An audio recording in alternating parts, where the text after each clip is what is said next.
Hi, Navid. We are back again. I'm really delighted. Thank you, So, AB. as a recap, I think the best practice one was, I think it is completeness, identifying all the activities. Indeed. And the second one was, what was that? I forgot. Not sequencing. Before that, there was a step. No, first is your identifying all activities. Then second one is sequencing activities. And the third one was assigning resources. Right. So, yeah, and we are at that stage, and today we are getting into the fourth best practice. That must be estimation. That's what you said. Yes, because we have already assigned the resources. In the last session, we covered assigning resources. So moving on to the estimating the duration. This is estimating the duration. Okay. Yes, duration for all activities. Okay. Because all activities, I mean all the durations are directly related to the resources that we assign, and the work required. So when we have already assigned the resource, it's only that we need to assign the rates for the resource, and into the duration, then you automatically get your uh, uh, cost. I mean, when we are taking the cost factor. But for durations, to estimate the duration, we need to have the resources and what is the work amount needed by them. So once we know this, we can very accurately estimate the duration. Yeah. So, what are the techniques we use there? Yeah, I think that is what you are intending to explain also. So, Sure. what are the best practices there? See, the best practices as per the GAO is that you should have your activity duration shorter than your reporting period. Like if you're reporting on a weekly basis or a monthly basis, so the activity duration should be shorter than that. So that means that uh, you need to break down your activities into much detail. I mean, into detail that it gives you a good good amount of time to update it, and get some real progress for your weekly update or your monthly update. So the logic is to break down all the long activities into shorter ones. And also the best practice says, like, the duration should be shorter, but it shouldn't be such short that it is less than a week, less than a day, or in hours. I mean, considering the construction activities, it shouldn't go into such detail that it's tiring, or for the scheduler, it is or the scheduler or the planning engineer, it becomes a pain to update it very frequently. Like maybe daily, he will have to update daily if the activity is progressing for shorter duration in the schedule. So the one thing is, to make the activity, to break down the activity for the longer duration, and the other point is to not make the duration so much short that you have to have a regular weekly, not regular weekly, but maybe on a daily basis, that you will have to update the schedule to extract the progress. Yeah, here, see, as a recap, see, when I was Hmm. in the PMBOK, Project Management Body of Knowledge, they Yes. were talking about the 880 rule. That means work packages should be between 8 hours and 80 hours. Smaller the project, it should be around 8 hours, and larger the project, it should be around 80 hours. Do we have some sort of thumb rule like that here? Uh, Um, I would say I would not recommend that. I mean, looking into the practical methodology, because each industry differs, and for each industry there are certain norms and principles that they follow. So when I say construction activities, and looking into smaller and larger projects, there it may vary. And then looking on to my specific domain, the shutdown and turnaround, there we have a different norms that we follow for estimating the durations and coming out with the uh, duration for each activity. So I would say, like, it will differ from domain. I mean, from Yeah. domain to domain, it will be different, but we cannot say, like, because estimating duration also depends on what kind of project you have. I mean, for even for construction, you have different types of construction activities. You have like the normal building construction, you have petrochemical plant construction. So it has different activities. You have civil, mechanical, electrical. So we cannot judge them on the same thumb rule, I would So say. the main thing is the activity durations must be shorter than the reporting period. The reporting period. Exactly. This is what the best practices from Gao says. You should try to make it smaller than your reporting period, so that you have something to update and to uh, to give the progress upon.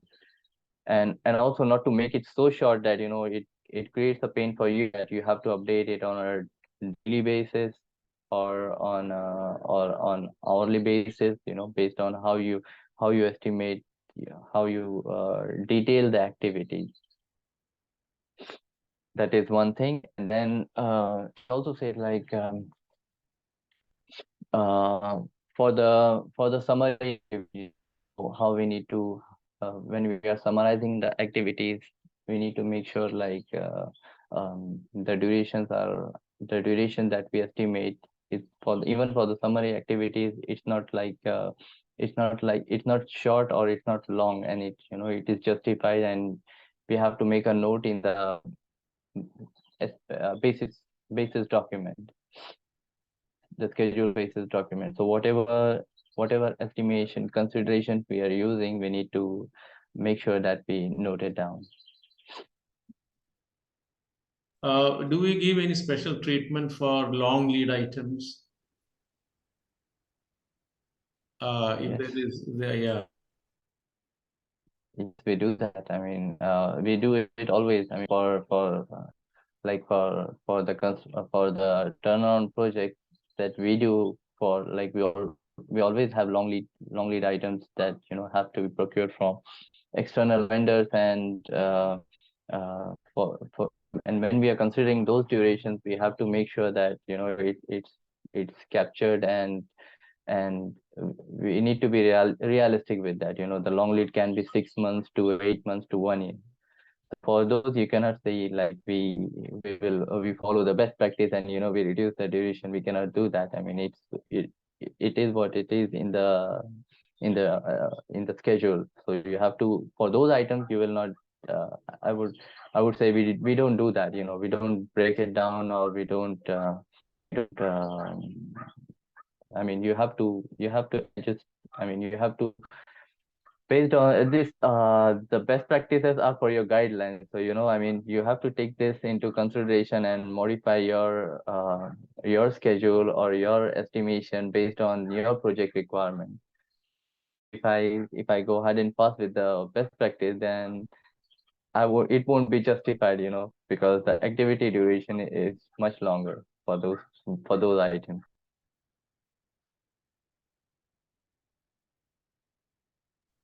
Okay, good. So that is nice. And one key thing is, okay, your reporting and communication, that aspect must be frozen. That means even stakeholder analysis, communications requirements analysis, that must be completed before we get Sure. into this particular aspect of it. Sure. And also for estimation, like, the next main topic that we come across is to estimate the durations. We have, as per PMI also, when we study for the PMBOK, the PMP exam, we follow the same principle, the four estimation techniques: the analogous, parametric, then you have your 3-point estimation and bottom-up estimation. So these four estimation techniques we usually use. And as for the best practice, the Gao best practice says, like, you need to use the 3-point estimate. Like, you need to have the most likely duration. You shouldn't be using the optimistic and the pessimistic. You should go with the most likely, so that you don't add much of padding in your schedule, so you don't take a higher risk margin, in defining the duration for an activity. So that principles remain the same, even if you look for the PMI, PMBOK book, or the PMI-SP book, the estimation techniques, it remains the same. So we can say, when we are following the estimation process, we will follow the same process. Like, you either go with bottom-up estimation for all your activities, from the least amount to the highest work pack, and then also, like, when you say analogous, it's more of your historical data. So, like, if you have done a previous project similar, it's like a thumb rule. You try to make the same estimation duration for the activity. And parametric, like parametric, we use the similar as analogous, but we follow more of calculation to it. We add calculations, and based on the historical data, we modify the information, we modify the duration, and we come up with a very good estimate. So this is how, the best practice as per Gao, it says, like, you should use the most likely always, so that your duration estimate is not unrealistic, and it follows the principles of best practice. And But in all the practice, other, sorry, please go ahead. Okay. and it also says, like, all assumptions that we take into consideration for estimating that most likely duration, we should um, we should we should capture it in the basis document. And what was next? Yeah, also the calendars that we are using. The calendar plays a key role in defining the duration. So we need to make sure that the calendars and the working time for all those resources are captured very well in the basis document. Okay, now see, somewhere, because I used to advise people, like, you create three estimates, one based on optimistic values, one based on pessimistic, and one on most likely. And you always give to other stakeholders the pessimistic one, and to the team who really does the work, you give the optimistic one, and the most likely you keep with yourself. That way, you are Yes, creating some sort of buffer for you on both sides. Is that the? exactly. This may not be recommended in a standard, but is this how we do things in real life? It depends on industry to industry, but the industry that I follow for the turnaround and the shutdowns in here, we have to be very specific. We take into consideration the productivity factor, while defining the durations, and to define the work timing for all the resources. We take into consideration the productivity factor, and this is why we we intend not to add padding by our own self into the schedule, though we add the contingency during the I mean at the end of the schedule, we do add a contingency duration, but we prefer not to add padding into the activity, because then your schedule, it doesn't comply, it doesn't become realistic, because for each activity there is for all the critical path activities, or we say, like, all the critical equipment activities. So for those activities, if we add more padding to it, then the your critical path duration, the long activity, it gets elongated. And for turnaround, you have a specific execution window, and then you have a shutdown window, you have a commissioning window. So you have to be very specific that during that window you need to cover all your activities. So if I intend to add padding to all my activities, or for some activity, then it tends to increase my overall duration. That will be a problem. Yeah, but for construction, I believe you can you might add it there. It might be a possibility. But for the turnaround and shutdown, it is recommended. You have to be very specific about the durations, and so we follow the most likely. Though we add some buffers in terms of like the contingency, we use that. But for us, we recommend not to add padding to be more optimistic. So that is fine. At this stage, have we done the resource allocation? Not yet, right? So we have not Yeah, decided. we did the resource allocation. In the So previous best practice, we covered the allocation of resources. We assigned the resources, and based on the resource and how much time duration. it will take, yes, that's how we come to the duration estimate. But what about resource availability? Mm-hmm. Because Yeah, see now at this stage we might have identified like I need this many people with this type of skill set for this particular activity. I might not correct. have identified the real person who's going to really do that task.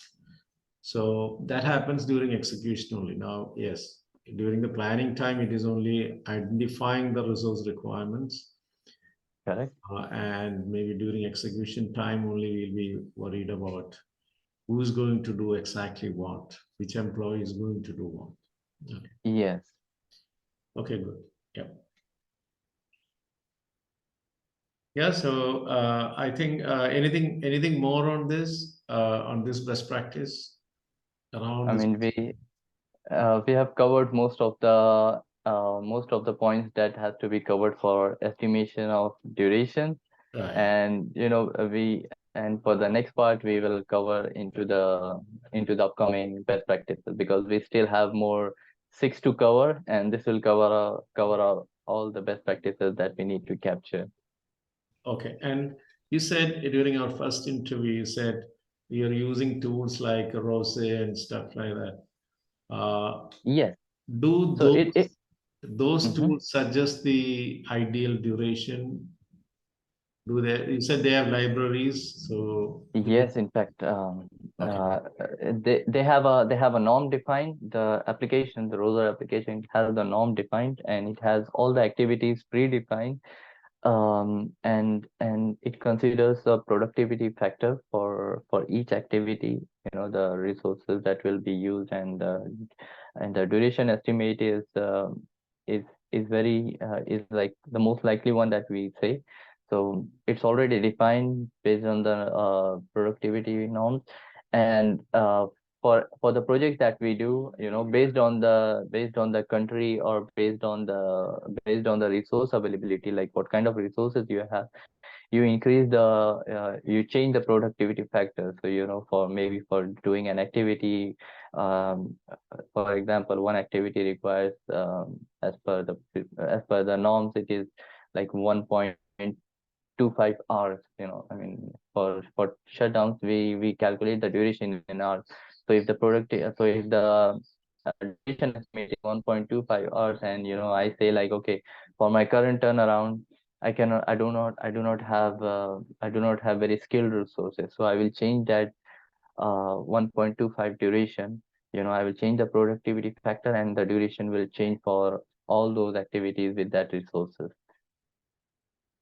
and one question I have is when do we define the rules of credit? Because you give the same treatment for progress monitoring. So do you give Hmm. the same treatment for all activities, or do you define how we are going to measure progress? Is it a blanket definition could be a 0, 100 or a 50, 50, something like that.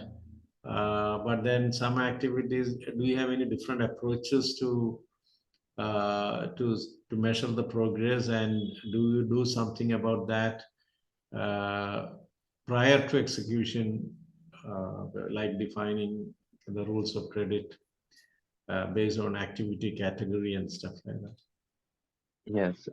See, when we define activities in any tool that we use, the MS Project, Primavera, all these tools have activities code defined. We can assign activity codes, and there we can define the priority.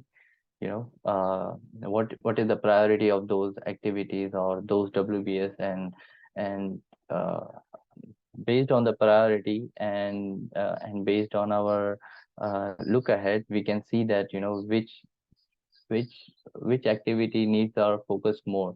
And that is where, while progressing, we also look into the critical activities, not the critical path. That is obvious that we do, but apart from the critical path, we know there are certain activities that are much critical than the critical path that is defined by your schedule. So you define that with activity codes as priority one, priority two, priority three, and then you focus on those activities during your weekly progress update or a daily progress update. You take into consideration all those activities up from the other critical path activities and the remaining activities. But to have a clear picture on how we need to progress, and what activities need to progress, we need to define it in our schedule itself. So the applications, Primavera or MS Project, it gives you all flexibility to define as many activity codes as you want to define. You make priority, or you make area, you distribute it into area or into smaller chunks of locations. So that your focus is very clear. It is very easily defined in those tools. Okay, then see, yeah, I could get a grip on the topic, more insights. And after this, logically, what would be the next best practice? After estimating the resource, after this estimation, duration, what is the next logical best practice? As per the GAO, the next best practice 5 is to verify that the schedule can be traced horizontally and vertically. Like, you see if all your activities are captured, you don't miss anything. And then you also look into the duration and your longest path or your critical activity. So you have to make sure that you can trace it vertically and horizontally. So we can go, maybe in the next part, we can go into it more detail. Yeah, so thank you very much You're for welcome, AB. again for your time and Thank you. promptness. And I'm sure that the viewers of these videos are getting good value. I Uh, hope so. yeah, and your profile, link to your LinkedIn profile, I'm attaching along with the description of this video. Thank So you. whoever wants to discuss with you more, I hope you are available to them if somebody is interested to talk to you and gain more insights. Sure, not a problem. Okay, so thank you very much, and we'll meet in You're the welcome, AB. next session. Sure, we'll see you. Thank you.